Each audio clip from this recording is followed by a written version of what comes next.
Hey guys, welcome to Physics Brain channel. So நம்ம இன்றைக்கி பார்க்க போகிற கிளாஸ் வந்து நியூக்ளியர் ஃபிசிக்ஸு. கூகுள் மீட்டில் நம்ம வந்து ஃப்ரீ கிளாஸஸ் வந்து எடுத்துகிட்ருக்கோம். அதில் பார்த்திங்கன்னா நியூக்ளியர் ஃபிசிக்ஸ் கிளாஸ் 1 வந்து ஆல்ரெடி முடிஞ்சுது. ஸோ அந்த வீடியோ தான் நான் உங்களுக்கு வந்து போஸ்ட் பண்ணுறேன். நீங்கள் யாராவது வந்துட்டு வாட்ஸ்அப் குரூப்பில் டெலிகிராம் குரூப்பில் வந்துட்டு ஜாயின் பண்ணல அப்படின்னா நீங்கள் வந்து ஜாயின் பண்ணிடுங்க. ஸோ அதில் தான் நம்ம வந்து கூகுள் மீட் லிங்க் வந்து நம்ம சென்ட் பண்ண போகிறோம். ஸோ இதுக்கப்புறம் வந்துட்டு நம்ம அப்படியே லைவ் ஸ்ட்ரீம் தான் வந்துட்டு போட போகிறோம். ஸோ நீங்கள் வந்துட்டு கிளாஸஸ் வந்து ரெகுலராக ஃபாலோ பண்ணிக்கோங்க. இது வந்து முற்றிலும் ஃப்ரீ தான். டெய்லியுமே வந்து கிளாஸஸ் இருக்கும். உங்களுக்கு ஃபுல் சிலபஸ் வந்து நான் எடுத்து கொடுத்துருவேன். ஃபுல்லாக வந்து கனெக்ட் பண்ணிடுவேன். டெஸ்ட்டுமே வந்து பிளான் பண்ணிகிட்ருக்காங்க. ஸோ டெஸ்ட்டுமே வந்து ஒவ்வொரு டாபிக் முடிஞ்சதுமே அதில் வந்து ஈவினிங்கே உங்களுக்கு டெஸ்ட் கொஸ்டின் வந்து போஸ்ட் பண்ணுற மாதிரி பார்த்துட்ருக்கோம். நம்ம ஃபிசிக்ஸ் பிரைன் சேனலை இதான் ஃபஸ்ட் டைம் பார்க்குறீங்க அப்படின்னா சப்ஸ்கிரைப் பண்ணி வச்சுக்கோங்க. அதே மாதிரி நோட்டிஃபிகேஷனில் வந்து ஆல்னு போட்டு வச்சுக்கோங்க. நம்ம வீடியோஸ் டெய்லியுமே இனிமேல் வரப்போகுது. லைவ் ஸ்ட்ரீமாக வந்து நான் உங்களுக்கு போட போகிறேன். ஸோ நீங்கள் வந்து கண்டிப்பாக ஃபாலோ பண்ணிக்கோங்க. இந்த ஒரு அரிய வாய்ப்பை வந்து நீங்கள் பயன்படுத்திக்கோங்க. ஏன்னா வந்துட்டு உங்களுக்கு கம்ப்ளீட் சிலபஸ் வந்து ஃப்ரீயாகவே நான் எடுத்து கொடுக்க போகிறேன். ஸோ இது முற்றிலுமே ஃப்ரீ தான். ஸோ அதனால் நீங்கள் வந்து எல்லாத்தையுமே யூஸ் பண்ணிக்கோங்க. All the best guys. So நம்ம டாபிக்குள்ளே போகலாம். நியூக்ளியர் ஃபிசிக்ஸு இன்ட்ரொடக்ஷன் வந்து ஜஸ்ட்டு பார்க்கலாம். இப்போது உங்களுக்கு ஆட்டம் பற்றி தெரிஞ்சிருக்கும். அதாவது அணு. ஆட்டம் அப்படின்னா நமக்கு கண்ணுக்கு தெரியாத ஒரு மிகச்சிறிய ஒரு துகள் தான் நம்ம வந்துட்டு ஆட்டம் அப்படின்னு சொல்கிறோம். ஈவன் மைக்ரோஸ்கோப்பில் கூட நம்மளால் பார்க்க முடியாத ஒரு சின்ன ஒரு துகள் தான் வந்துட்டு நம்ம வந்து ஆட்டம் அப்படின்னு சொல்கிறோம். ஸோ அதனுடைய ரேஞ்ச் வந்து நீங்கள் படிச்சிருப்பீங்க. 10⁻⁻10 மீட்டர் ரேஞ்சில் இருக்கும். அப்போ பார்த்துக்கோங்க எவ்வளோ குட்டியாக இருக்கும்னு சொல்லிட்டு. ஸோ இந்த அட்டாமிக் நியூக்ளியஸை ஃபஸ்ட்டு யார் டிஸ்கவர் பண்ணாங்க அப்படின்னா ரூதர்ஃபோர்ட் அப்படிங்கிறவர் தான் ஃபஸ்ட்டு வந்து டிஸ்கவர் பண்ணது. ஸோ இதில் இப்போ ஆட்டம் கிடச்சிருச்சு. ஆட்டம்குள்ளே இருக்கிறதையும் கண்டுபிடிச்சாங்க. என்னென்ன sub atomic particles, electron, proton, neutron அப்படின்னு சொல்லிட்டு. அதில் புரோட்டானும் நியூட்ரானும் எங்கே இருக்குது அப்படின்னா நியூக்ளியஸ்க்கு உள்ளே இருக்குது. ஸோ அட்டாமிக் நியூக்ளியஸை யார் டிஸ்கவர் பண்ணது அப்படின்னா ரூதர்ஃபோர்ட். ஸோ இப்போ நம்ம இதை வந்து ஒரு எலமெண்ட்டை வந்து சிம்பாலிக்காக நம்ம வந்துட்டு எப்படி ரெப்ரசன்ட் பண்ணுவோம் அப்படின்னு பார்த்தோன்னா எக்ஸ் போட்டுக்குவோம், கீழே வந்து இசட் போடுவோம், மேலே வந்து ஏ போடுவோம். அப்படி தானே கெமிஸ்ட்ரியில் நம்ம ஆல்ரெடி பார்த்ததே தான். ஸோ அப்போது அந்த இசட் எதை குறிக்குது அப்படின்னு பார்த்தோன்னா அட்டாமிக் நம்பர் அப்படின்னு சொல்லுவோம். அதே மாதிரி நம்பர் ஆஃப் புரோட்டான்ஸ்னு கூட சொல்லலாம், அல்லது நம்பர் ஆஃப் எலக்ட்ரான்ஸ். இதையெல்லாம் சொல்கிறது இந்த இசட். அட்டாமிக் நம்பர் அப்படிங்கிற ஒரு நேமில் சொல்லலாம், அல்லது புரோட்டான்ஸ் அப்படின்னு சொல்லலாம், அல்லது எலக்ட்ரான்ஸ் அப்படின்னு சொல்லலாம். அதே மாதிரி மேலே வந்து ஏன் இருக்கா, ஏ அப்படிங்கிறது மாஸ் நம்பர், அல்லது நம்பர் ஆஃப் நியூக்ளியான்ஸ், அல்லது அட்டாமிக் வெயிட். இந்த மாதிரி வந்து இந்த நேம்லையெல்லாம் நம்ம வந்துட்டு ஏ அப்படிங்கிற லெட்டரை வந்து குறிக்கலாம். மாஸ் நம்பர், நம்பர் ஆஃப் நியூக்ளியான்ஸ்னு சொல்லலாம், அல்லது அட்டாமிக் வெயிட்டு, அட்டாமிக் மாஸ், இந்த மாதிரி சொல்லலாம். அதுக்கப்புறம் நடுவில் இருக்கிற எக்ஸ் எதை குறிக்குது அப்படின்னு பார்த்தோன்னா கெமிக்கல் சிம்பிளை தான் குறிக்குது. அதாவது என்னென்ன இருக்குது, என்னென்ன எலமெண்ட்ஸ் எல்லாம் இருக்குது, ஹைட்ரஜன்லேருந்து ஆரம்பித்து 118 எலமெண்ட்ஸ் வந்து இப்போதைக்கு நம்ம பார்த்துருக்கோம். ஸோ அப்போ ஹைட்ரஜன் அப்படின்னோன்னா இதில் பார்த்திங்கன்னா தெளிவாக உங்களுக்கு கொடுத்துருப்பாங்க. ஹைட்ரஜனுக்கு எப்படி போடுவோம், அட்டாமிக் நம்பரும் 1 தான், மாஸ் நம்பரும் 1 தான். அப்போ 1H1 போடுவோமா. அடுத்து ஹீலியமுக்கு எப்படி போடுவோம், 2 ஹீலியம் 4. ஸோ கீழே இருக்கிறது அட்டாமிக் நம்பர், எவ்வளோ ப்ரோட்டான்ஸ் இருக்குதுன்னு சொல்கிறது. மேலே இருக்கிறது மாஸ் நம்பர், எவ்வளோ நியூக்ளியான்ஸ் இருக்குது. அந்த நியூக்ளியான்ஸ்னால் என்ன, நியூட்ரான்ஸு ப்ளஸ் புரோட்டான்ஸ், இந்த ரெண்டும் சேர்ந்தது தான் நியூக்ளியான்ஸ் அப்படின்னு சொல்லுவோம். ஸோ கீழே பாருங்கள் அட்டாமிக் நம்பர். அப்போ வந்து ஃபார்முலா என்ன சொல்லலாம், அதாவது அட்டாமிக் நம்பர் இசட் அப்படின்னா number of protons. Mass number A அப்படிங்கிறது என்னது, நியூக்ளியான்ஸ்னு சொன்னோமா. அப்போ number of protons plus number of neutrons சேர்ந்தது. அப்போ இதை வந்து எப்படி ஃபார்முலாவில் குறிக்கலாம்னா A = இசட் ப்ளஸ் என். அதே மாதிரி நியூட்ரான்ஸ் வேணும் அப்படின்னா இந்த ஃபார்முலாவில் A = இசட் ப்ளஸ் என்னு இருக்கா. இப்போ இதில் n நம்மளுக்கு வேணும்னா இந்த இசட் வந்து இந்த சைடு வரும்போது நம்மளுக்கு மைனஸ் ஆகிடும். அப்போ என்ன கிடச்சிரும், A - இசட் அப்படின்னு கிடைக்கும். அதுதான் இங்கே போட்டிருக்கோம். ஸோ நெக்ஸ்ட்டு பார்த்திங்கன்னா ஆட்டம்னுடைய சைஸு கொடுத்துருக்காங்க 10⁻⁻10 மீட்டர். அப்போ ஆட்டம்குள்ளே இருக்கிற நியூக்ளியஸ் அப்போ அது இன்னுமே சின்னதாக இருக்கும். அப்போ 10⁻⁻⁴ × 10⁻−15 மீட்டர். இது வந்து ஒரு இம்பார்ட்டன்ட் 1 மார்க். அப்போது நியூக்ளியஸ் வந்து எந்த அளவுக்கு குட்டியாக இருக்குது அப்படின்னா 10,000 டைம்ஸ் ஸ்மாலர் இன் ரேடியஸ் தேன் த ஆட்டம். அப்போது ஆட்டமை விட 10,000 டைம்ஸ் வந்து ஸ்மாலராக இருக்குது இந்த நியூக்ளியஸ். ஸோ இப்போ வந்து ஒரு ஆட்டம்னுடைய மாஸ் நமக்கு தெரியணும் அப்படின்னா அது எங்கே நம்ம வந்து அந்த மாஸ், இப்போது ஒரு ஆட்டமுக்கு மாஸ் தெரியணும் அப்படின்னா என்ன பண்ணுவோம், அது எங்கே கான்சன்ட்ரேட் பண்ணுவோம் அப்படின்னா இன்சைடில் இருக்கிற நியூக்ளியஸ். அப்போ நியூக்ளியஸ்க்குள்ளே என்ன இருக்குது, புரோட்டான் ப்ளஸ் நியூட்ரான். அப்போ அதுக்கு மட்டும்தான் மாஸ் இருக்கும். ஸோ அங்கே மட்டும்தான் நம்ம கான்சன்ட்ரேட் பண்ணுவோம். Nearly whole mass of atom is concentrated inside the small nucleus. Next பார்த்தீங்கன்னா கிளாசிஃபிகேஷன் ஆஃப் நியூக்ளியை.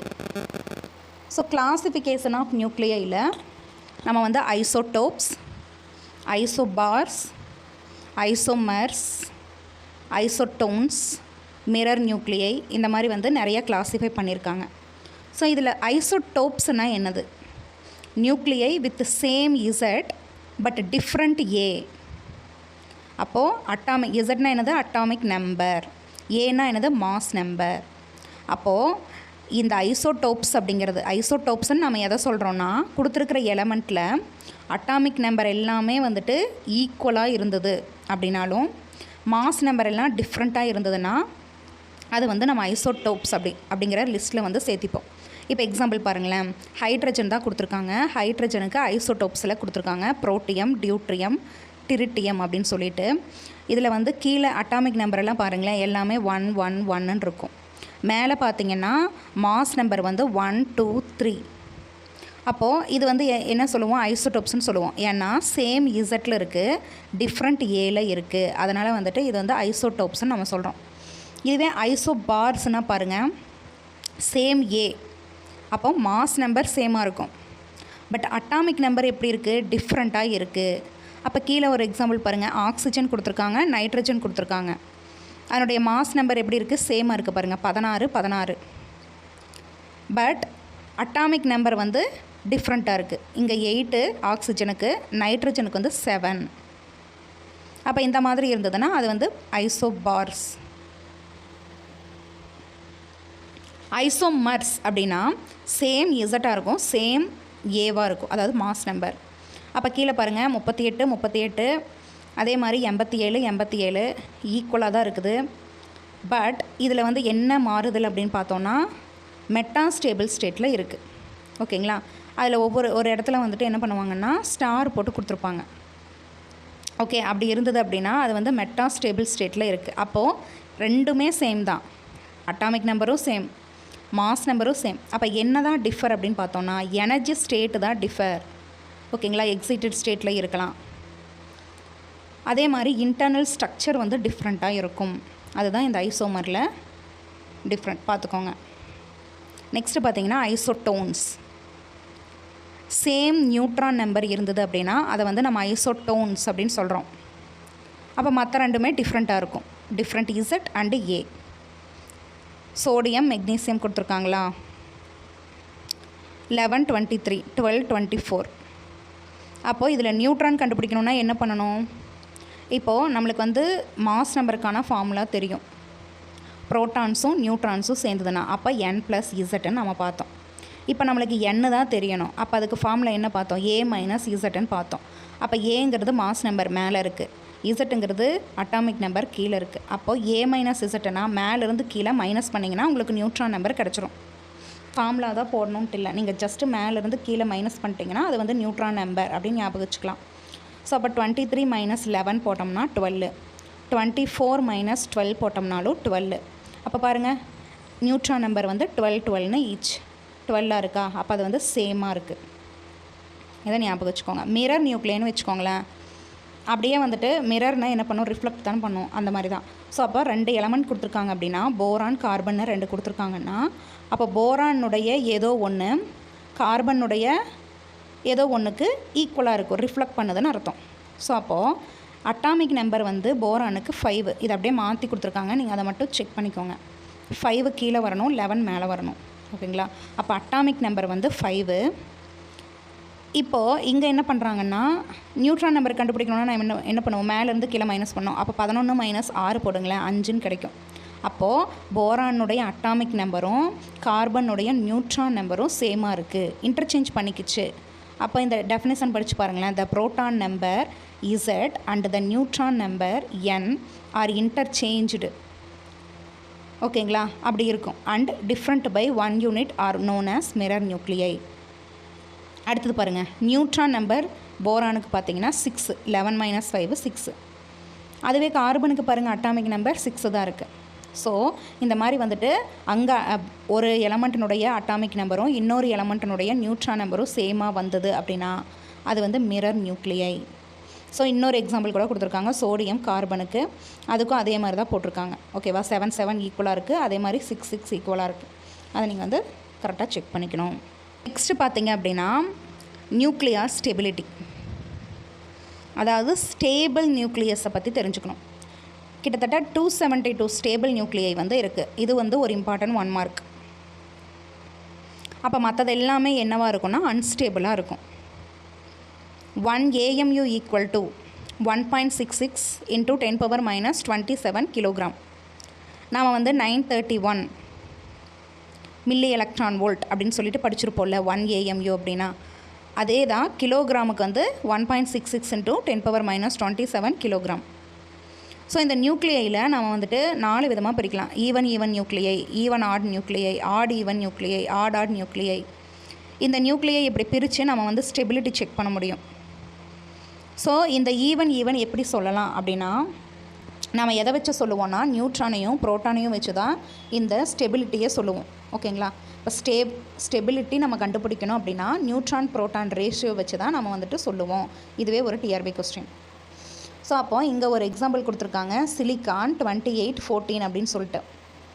இதில் 14 அப்படிங்கிறது அட்டாமிக் நம்பர், அதாவது புரோட்டான்.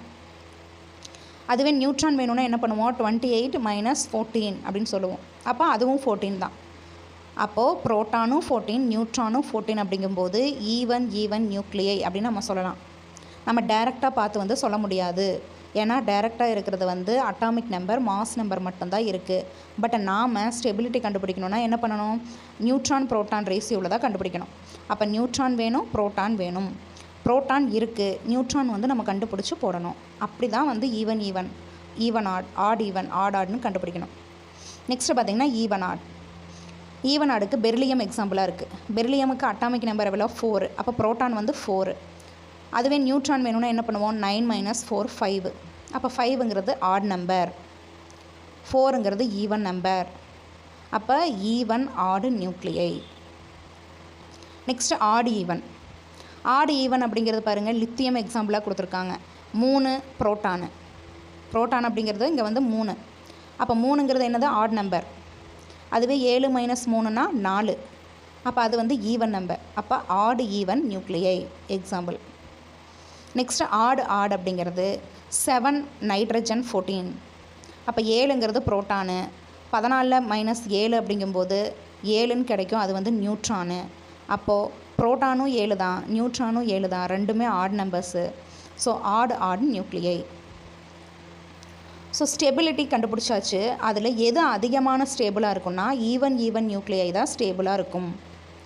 ஆட் நியூக்ளியை வந்து லீஸ்ட் ஸ்டேபிளாக இருக்கும்.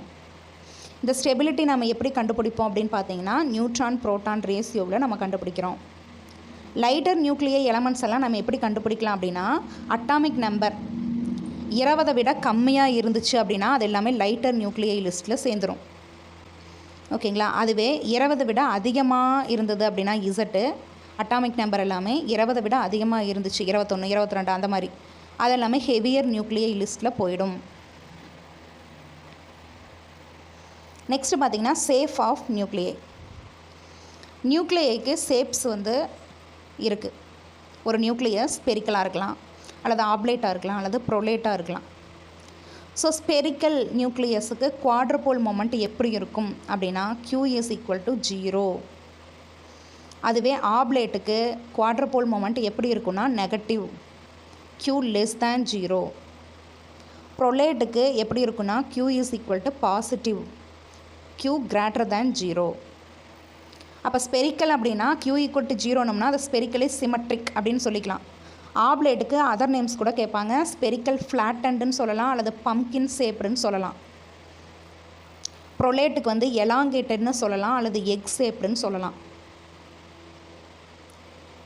இன்னொன்று என்ன அப்படின்னு பார்த்தோன்னா எக்ஸாம்பிள்ஸ். இது எல்லாத்துக்குமே எக்ஸாம்பிள்ஸ் வந்து பார்த்துக்கணும். Sulphur, laddu, neon, magnesium, uranium, thorium, இது எல்லாத்துக்குமே எக்ஸாம்பிளோட நீங்கள் வந்து பார்த்து வச்சுக்கணும்.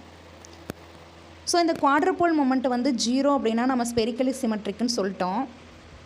அதே மாதிரி எதுக்கெல்லாம் இந்த 0 வரும் அப்படின்னு பார்த்தோன்னா Z ஈக்குவல் டு 2, 8, 20, 50, 82 இது எல்லாமே என்ன நம்பர்ஸ் அப்படின்னு பார்த்தீங்கன்னா மேஜிக் நம்பர்ஸ். அப்போது மேஜிக் நம்பர்ஸ் எல்லாத்துக்குமே குவாட்ரபோல் மொமெண்ட் என்னவாக தான் இருக்கும்னா 0வாக தான் இருக்கும். அப்போ குவாட்ரபோல் மொமெண்ட் 0ன்னா இந்த மேஜிக் நம்பர் எல்லாமே எப்படி இருக்கும்? ஸ்பெரிக்கலி சிமெட்ரிக்காக இருக்கும். இது எல்லாமே நீங்கள் தெரிஞ்சு வச்சுக்கணும். ஸோ கீழே வந்து எக்ஸாம்பிள்ஸ் கொடுத்துருக்காங்க. எகைன் ஆப்லேட் ஆர் ப்ரொலேட் ஷேப் நியூக்ளியைக்கு உங்களுக்கு வந்து எக்ஸாம்பிள் கொடுத்துருக்காங்க. இந்த குவாட்ரபோல் மொமெண்ட் வந்து எப்போ எக்ஸிஸ்ட் ஆகும்? அதாவது q ஈக்குவல் டு ஜீரோன்னா குவாட்ரபோல் மொமெண்ட் வந்து 0ன்னு அர்த்தம். அப்போ எதுக்கு வேல்யூஸ் இருக்கும் அப்படின்னு பார்த்தோன்னா ஸ்பெரிக்கலாக இல்லாமல் இருக்கிறது எல்லாத்துக்குமே. ஸ்பெரிக்கலாக எது இருக்காது? நான் ஸ்பெரிக்கல், ஆப்லேட்டு, ப்ரொலேட். அப்போ அதுக்கெல்லாமே வேல்யூஸ் இருக்குதுன்னு அர்த்தம். ஸோ இந்த குவாட்ரபோல் மொமெண்ட்டை வந்துட்டு நம்ம எப்படி மெஷர் பண்ணலாம் அப்படின்னா பான் அப்படிங்கிறதுல மெஷர் பண்ணலாம். 1 barn is equal to 10 power minus 28 metre ஸ்கொயர்னு சொல்லலாம், அல்லது 10 பவர் மைனஸ் 24 சென்டிமீட்டர் ஸ்கொயர்னு சொல்லலாம். ஸோ இந்த குவாட்ரபோல் மொமெண்ட்டினுடைய ரேஞ்ச் எவ்வளோ அப்படின்னு பார்த்தோன்னா 10 பவர் மைனஸ் 28லேருந்து 10 பவர் மைனஸ் 30 மீட்டர் ஸ்கொயர் வரைக்கும் இருக்குது. ஸோ இதுதான் வந்து இந்த குவாட்ரபோல் மொமெண்ட்டினுடைய ரேஞ்ச். ஸோ அவ்வளோதான். இது வரைக்கும் உங்களுக்கு புரிஞ்சிருக்கும்னு நினைக்கிறேன். அடுத்தடுத்த கிளாஸ் வந்து உங்களுக்கு லைவ் ஸ்ட்ரீமில் வரும். ஸோ நீங்கள் வந்து அதை செக் பண்ணி பார்த்துக்கோங்க. இந்த வீடியோ உங்களுக்கு கண்டிப்பாக யூஸ்ஃபுல்லாக இருக்கும்னு நம்புகிறேன். ஸோ இந்த வீடியோ உங்களுக்கு யூஸ்ஃபுல்லாக இருந்ததுன்னா உங்கள் ஃப்ரெண்ட்ஸுக்கு மறக்காமல் ஷேர் பண்ணி விடுங்க. ஸோ இந்த வீடியோஸை அவங்களுக்கும் யூஸ்ஃபுல்லாக இருக்கும். தேங்க்யூ. தேங்க்ஸ் ஃபார் வாட்சிங்.